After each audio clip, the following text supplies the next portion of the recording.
Motorcycle स्वारांचा फटाका बंद। लातूर पोलिसांनी वर्षभरात 34 लाखांच्या 684 सायलेन्सरवर फिरवला रोलर।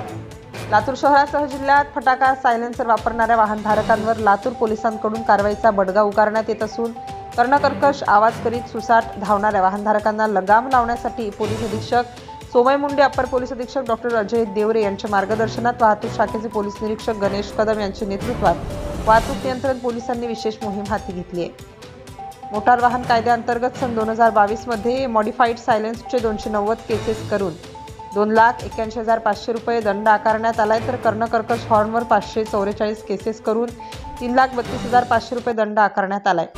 लातूरात वर्षभरात 3 मोहीम राबवून एकूण 684 वाहनांचे अंदाजे 34 लाख रुपयांचे सायलेन्सर पोलिसांनी जप्त केलेत। संबंधित वाहनधारकांविरोधात दंडात्मक कारवाईही करण्यात आली आहे। दरम्यान जप्त करण्यात आलेल्या 34 लाखांच्या फटाका सायलेन्सरवर पोलिसांनी थेट रोलर फिरवत ते नष्ट केले। पोलिसांकडून वारंवार सूचना देण्यात येऊनही काही हौसी वाहनधारकांकडून फटाका, कर्णकर्कश आवाजाचे सायलेन्सर वापरले जात आहेत। याबाबत लातूर शहर वाहतूक शाखा आणि विविध पोलीस ठाण्यांच्या पोलीस आमदारांकडून कारवाई केली जात आहे। या कारवाईनंतरही काही वाहनधारक मूळ सायलेन्सर वापरत नसल्याचे दिसून आले। अखेर वर्षभरात लातूर पोलिसांनी विविध मार्गांवर वाहन तपासणी करून फटाका मॉडिफाय सायलेन्सर जप्त केले। या जप्त केलेल्या सायलेन्सर बरोबरच त्या वाहनधारकांना दंडही करण्यात आला। काहींवर थेट न्यायालयात खटलाही दाखल करण्यात आला आहे। लातूर पोलिसांची धडक मोहीम।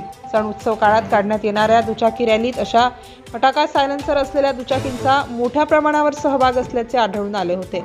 पोलीस अशांवर तातडीने कारवाई करीत वर्षभरात तब्बल 684 सायलेन्सर जप्त करून ते नष्ट केले आहे।